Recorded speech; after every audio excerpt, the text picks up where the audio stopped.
이렇게 눈물이 나죠. 가장 소중한 누구보다 아름다운 당신은 나의 어머니. 힘드셨다는 거 이제 알아요. 오늘의 주제는 나는 엄마입니다입니다. 엄마. 그 이름만 들어도 짠한 느낌이 나는데 우리 엄마는 이 고단한 삶을 어떻게 살아내셨을까? 오늘 그 얘기를 함께 나누도록 하겠습니다. 박상미 소장입니다. 어서 오세요. 반갑습니다. 네, 윤택 교수님 오셨습니다. 네, 반갑습니다. 그리고 70년대 정말 대단한 가수시죠. 당신의 마음, 자주색 가방, 여자 나훈아로 불리던 분입니다. 가수 방지연 씨, 어서 오세요. 안녕하세요. 반갑습니다. 네, 네네. 반갑습니다.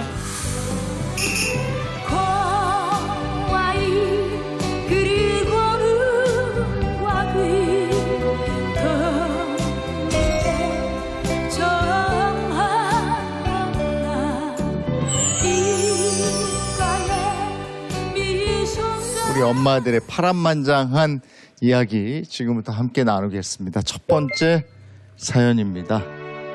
첫 아이가 17개월이 되던 때 저는 위암 진단을 받았습니다.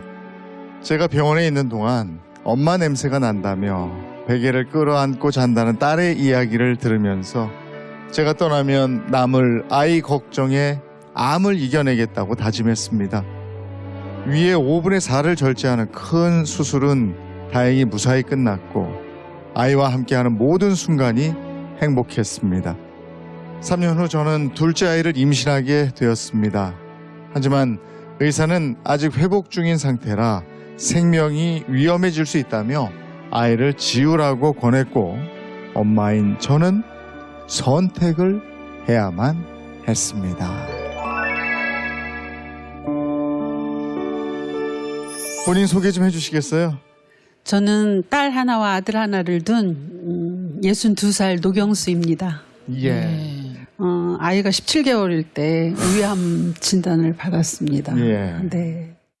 그 조직 검사한 결과 2기, 3기 정도 됐다고 했고 정말 청천벽력 같은 소리여서 뭐 그 이야기 듣는데 막 울었죠. 네. 그랬더니 간호사가 나중에 저한테 수술 잘 되면 한 5년 정도 살 수 있다고 그렇게 사는 사람도 있다고 하더라고요.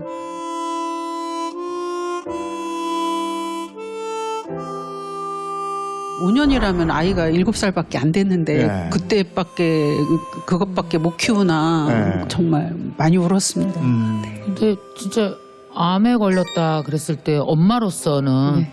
제일 걱정됐던 게 뭐였어요? 그 초등학교 가고 뭐 이렇게 네. 할 때 그 함께 해야 되는데 네. 내가 없을 때 저 아이는 어떡하나 이런 생각들 네. 했습니다.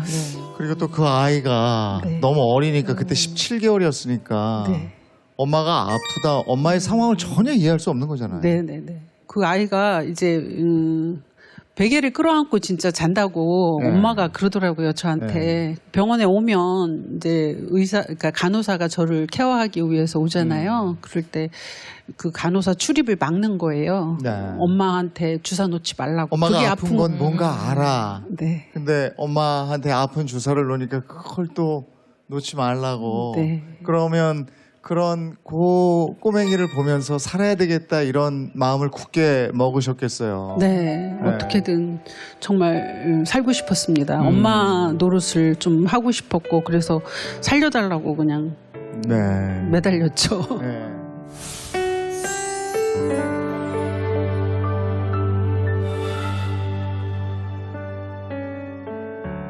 계속 불안하셨겠어요. 네, 정말 불안했고요. 네. 아이랑 같이 이제 어떻게 키우다 내가 죽어야 되나 이런 생각하면서 동화 읽고 이제 그런 일을 했습니다. 그래서 이제 몸으로 놀아주는 것보다는 못하죠. 동화책을 계속 읽어주셨어요. 네, 많이 읽어줬습니다. 어떤 동화책 읽어주셨어요?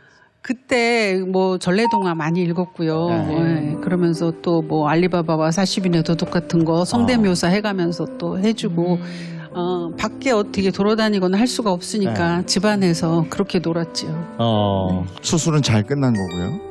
네, 우리 5분의 4를 절제했습니다. 엄청 많이. 네, 네. 윤 선생님, 이런 엄마와 아이의 유대감은 정말 중요한 거죠. 그러니까 지금 말씀하신 거 보면 내가 이렇게 눈에 밟히죠. 말하자면 그렇죠.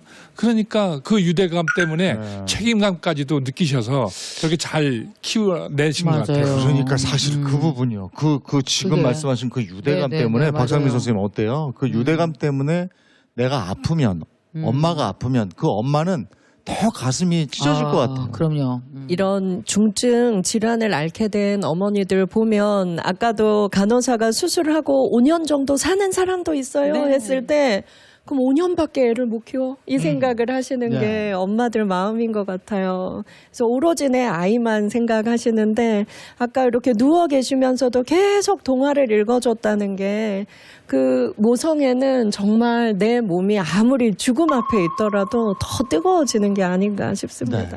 방주현 씨는 제가 듣기로는 그 임신 중에 암 진단을 받았다고 그렇죠. 들었어요. 제가 6개월 때도 몰랐어요. 네. 그래서 7개월 정도 됐을 때 세상에. 진단을 받아보니까 암이다. 어머나. 임파선암 3기가 넘어간다. 수술해야 된다.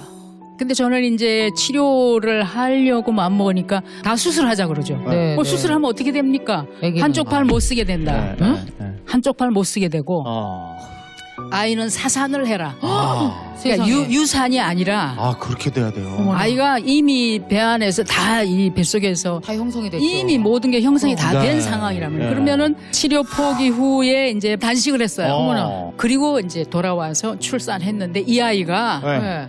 4.4kg 그래요? 아니 오히려 더 큰 거잖아. 더 크게 나왔어요. 애들이 주로 한 3점 몇 그렇죠. 킬로 아니, 이렇게 3.12 뭐 그렇게 그렇죠. 나오고 2.8, 네. 3.12. 네. 아니 그러면 아이가 태어난 후에 보진 암은 근데 네. 이상하게 출산하고 나니까 통증이 줄어들어요. 그래요? 계속 줄어들고 신기하네. 네. 그걸 아프던 게 네. 많이 없어졌어요. 출산하고 어. 나니까 오히려. 그래서 저는 출산이 오히려 제 어. 몸을 낫게 했어요.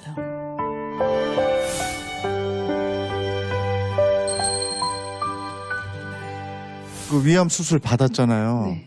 그리고 나서 3년이 경과한 후에 네. 뭘 또 다른 이상 증상을 느끼셨다고 들었는데 네. 그건 뭐예요? 그 암 진단 받을 때랑 똑같이 네. 기운이 네. 없고 걸을 수가 없고 일어서지를 못 하겠더라고요. 얼마나 놀랐어요. 네, 그래서 5년 산다더니 나 죽나 이런 생각도 들었고 네. 그래서 이제 병원에 갔더니 임신이래요. 아. 네. 그러면서 낙태를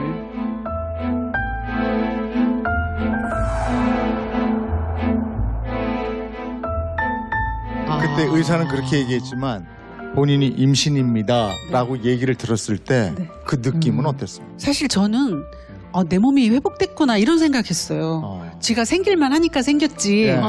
그래서 의사하고 맞설 수 있었어요.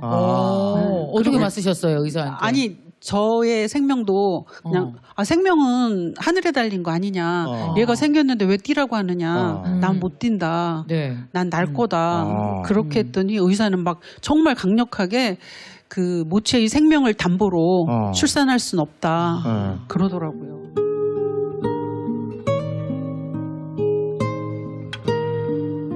또 어려운 결정이잖아요. 배 안에 아이가 있는데 나는 위암을 버티면서 지금 생존율을 높여가면서 재발하지 않게 살아야 되는데 네. 혹시 아이 때문에 내 병이 악화될 거라는 생각을 안 해보셨어요?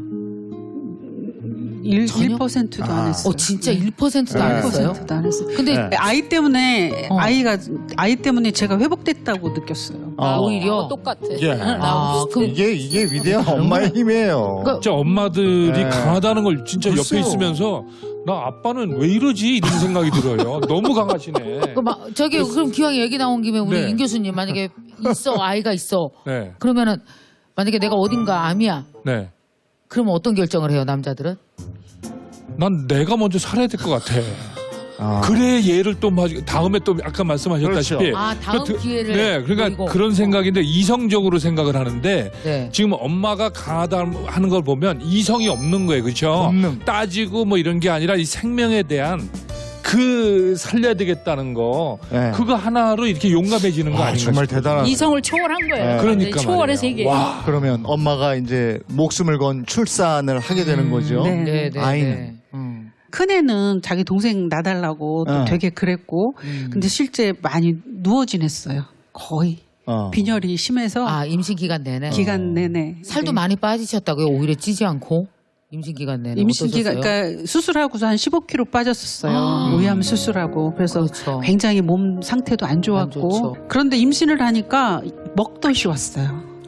먹었어요? 네. 많이? 오. 정신없이 먹히는데 위가 아파요. 위가 그렇죠. 작으니까. 많이 네. 그래서 아프면 쉬었다가 조금 있다 괜찮으면 또 먹고, 또 먹고. 네. 또 쉬었다가 또 먹고.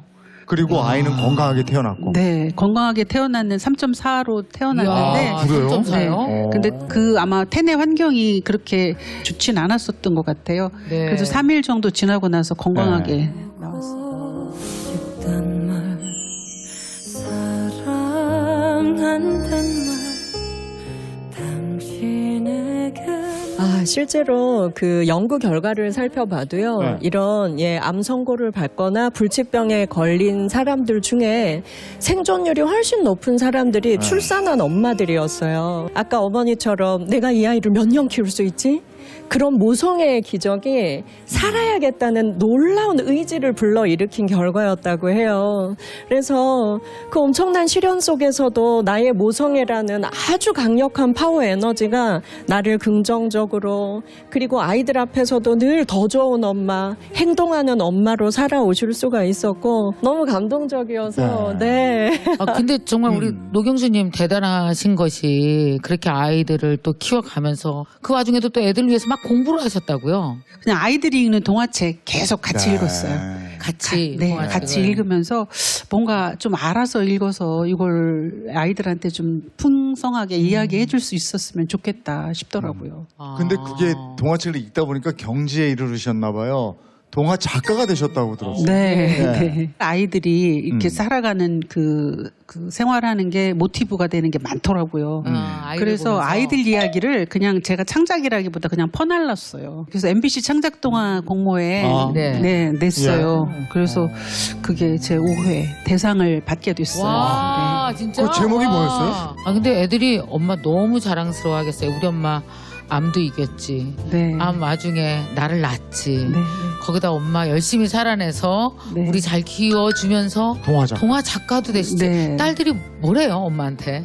사실은 그 아이보다 한 1, 2년 정도만 앞서 공부하면 네. 딸 대학 갈 때 나도 갈 수 있지 않나 이런 네. 생각했는데 네. 걔가 뭐 5학년 때인가 이렇게 제가 대학을 가게 되더라고요. 아, 그래서 그랬어요? 엄마 자랑스럽다고. 네, 엄마가 내 엄마여서 너무 좋다고. 대학을 네. 다시 가신 거예요? 네. 와, 진짜 감사합니다. 엄청난 이건 일을 다 정말 해내셨네요. 대단하시네요. 엄마와 딸이라는 네. 노래가 있잖아요. 네. 그게 어떤 내용이죠? 그 엄마와 딸이 오늘 이 주제가예요, 주제가. 네. 오. 예, 세상의 엄마와 딸이 네. 이제 대화하는 그런 내용이고 해준 것도 하나 없이 마음고생만 시켰구나. 괜찮아요, 괜찮아요. 엄마가 내게 있어. 그 어떤 시련도, 그 어떤 눈물도. 못한 얘기 있으면 해주시겠어요? 네, 지나고 나서 보니까 미안한 것도 너무 많고 아이들이 아이답게 크지 않은 것 같아요. 너무 철들은 것 같아요. 엄마가 아프다는 이유로. 그래서 그게 너무 네. 미안한데 고맙고 미안하고 또 이제 앞으로는 그냥 건강하게 너희들 행복 위해서 가줬으면 좋겠다. 그런 얘기 해주고 예. 싶어요. 네.